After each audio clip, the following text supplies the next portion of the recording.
This Raw Vision video is brought to you by Metro Solar, proud partner of the Richmond Football Club. And a watershed moment for Melbourne. And this has been a terrific night.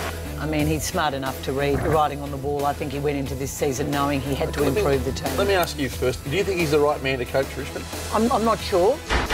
By Damien's own admission on Friday night, on the big stage, they didn't turn up to play. At best, at full strength, we're a reasonable football team. We're not a great football team, we're a reasonable football team. The coach he must know that he's under scrutiny now. As we have always maintained, there is no quick fix and there are no shortcuts. Maybe Danielle could suggest to Damien that he end his exile of the program after 6 years of not coming in here and answering the hard question about his footy club and show up 1 week too.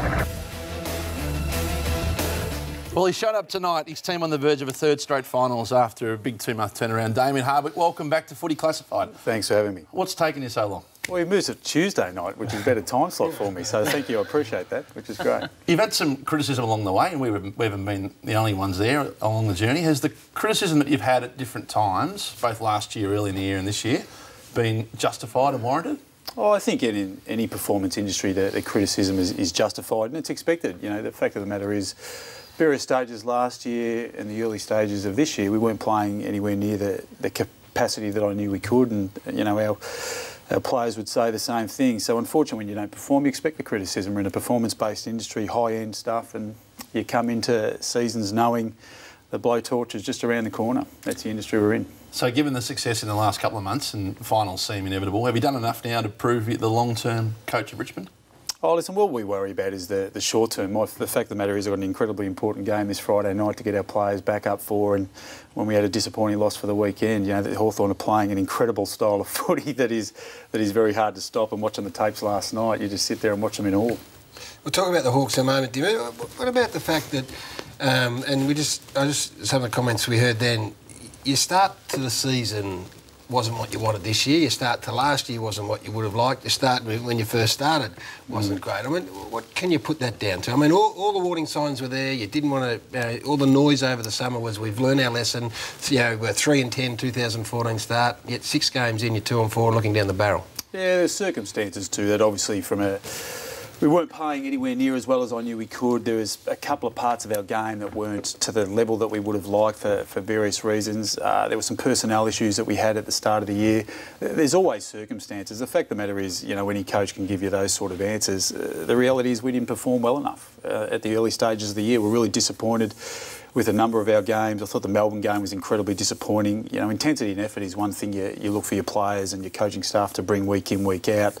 And we probably didn't deliver that early days, which is really disappointing. And, you know, I've got to take that on board as a coach, because the fact of the matter is I'm in charge of preparing the side, and we didn't come to play, which is, you know, a fair whack for me. And that's a phrase which is interesting, I think, for everyone who's not a coach. Yeah, and they didn't come to play. Yet it hasn't been an issue over the last 7 or 8 weeks. They've come up every week. Can you read this group better now that you've been in the chair for, you know, however long it is, 4 or 5 years? Yeah, I think it's not about reading the group. There's certain fundamentals that I think every player have got in their kit bag, and if they do them well enough, you remain competitive in games. And, you know, at various stages through the early parts of the year, those fundamentals were missing.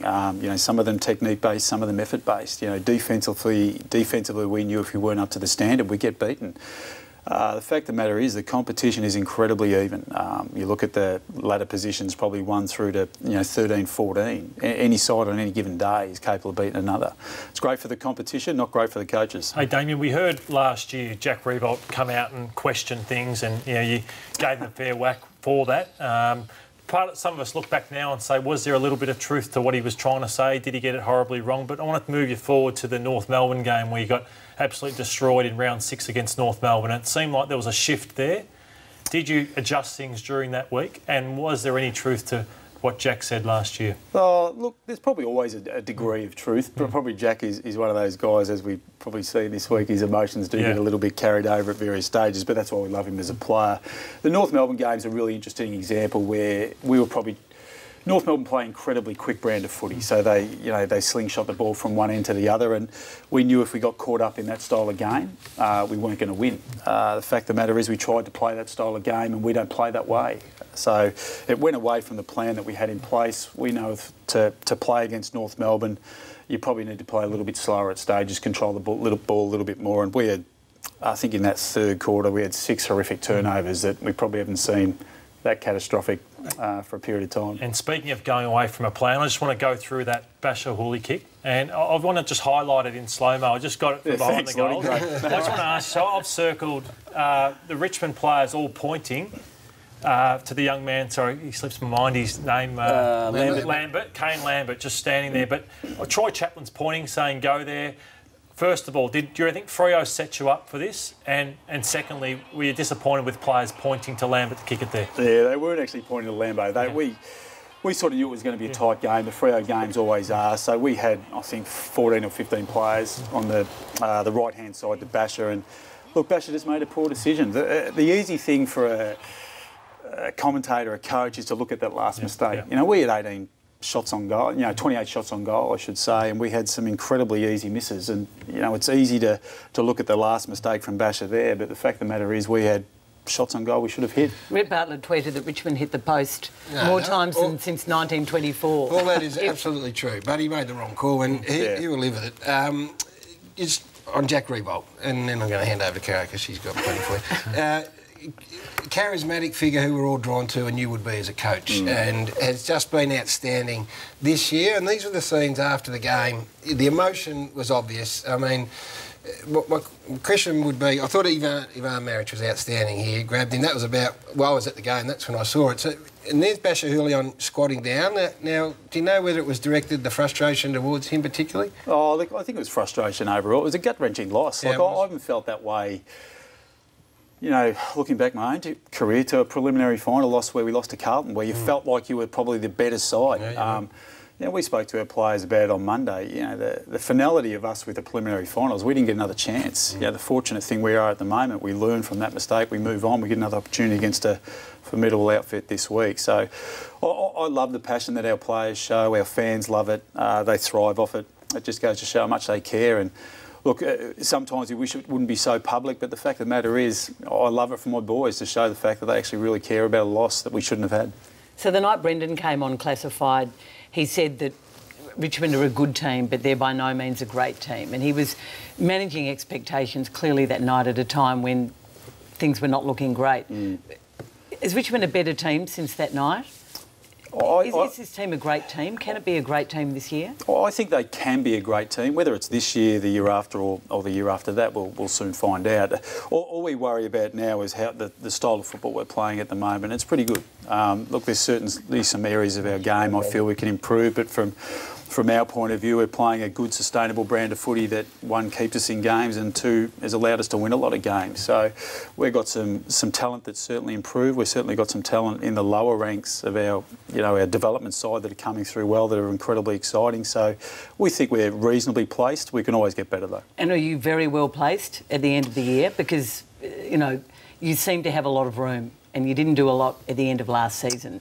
Is this the year where you do pounce? Well, the thing is, you've got to give yourself an opportunity to get there. So first and foremost, we're going to make finals at this stage, and the competition, as I said previously. And you need to win one too, don't you? Well, we'll give ourselves a chance once we get there. Then we'll reassess that going forward. But from our point of view, we've just got to worry about this. Next important 4-week block. It's incredibly important that we continue to put wins on the board, continue to solidify our position in the 8, because there's one through probably 10 to 11 places that can change. And are you able to tell me, I've asked you this before, what the Richmond way is?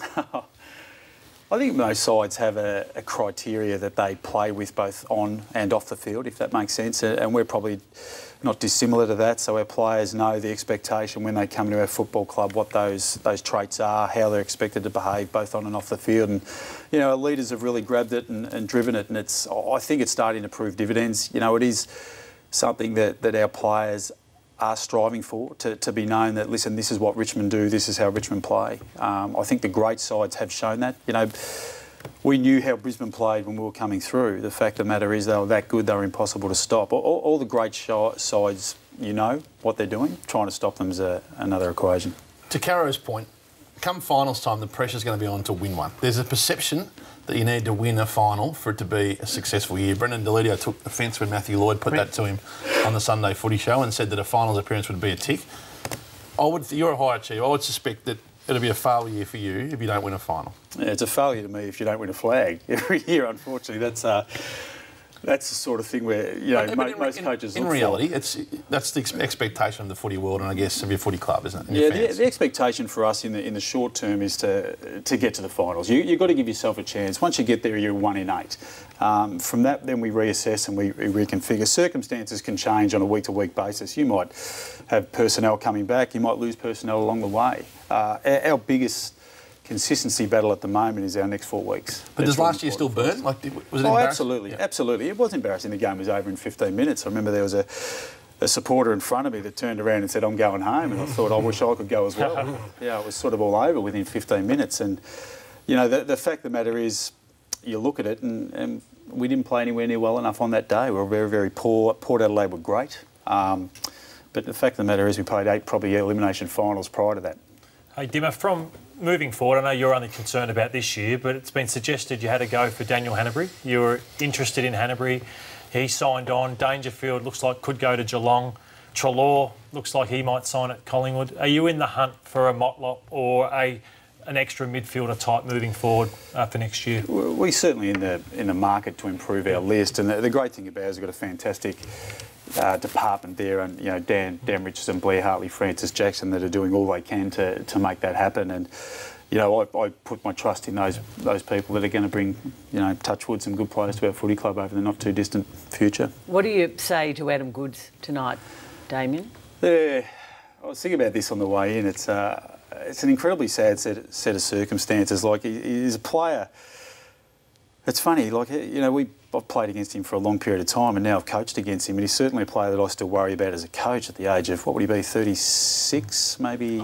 Yeah. Thereabouts. And unfortunately there's some moronic people within society, within footy crowds, and it's an incredibly bad look. And whether it's bullying, racism, I don't know, it's just incredibly disappointing that Australian football people do this. We're a family. I just don't understand why we don't treat each other as family, because the fact of the matter is, if my Richmond supporters are booing Adam Goodes, they're booing Shane Edwards, they're booing Nathan Drummond, they're booing every single Indigenous player in the competition. It's not on. And one more quick one from me. Has the death of Philip Walsh changed the way you or anyone at Richmond go about your business? Probably Richmond more than any other club apart from the Adelaide clubs was connected to Philip. Yeah, obviously we had a lot of people with close relationships with Phil. Brendan Lade, Mark Williams, Troy Chaplin, myself, Blair Hartley. A lot of Port Adelaide flavour was at our footy club, and it was an amazing eye-opener. It was just an incredible shock first and foremost, but then it automatically made you think about your own life. And if there's something that good can come of a tragic event, it made everyone reassess at various stages the amount of time they give to family, the amount of times, and how important one family is, and two, how unimportant football can be at times. So, well, we've got about another 10 questions, but we're running out of time. Just one quick one. Can you win the flag this year? I'm not putting a ceiling on us, Gary, put it that way.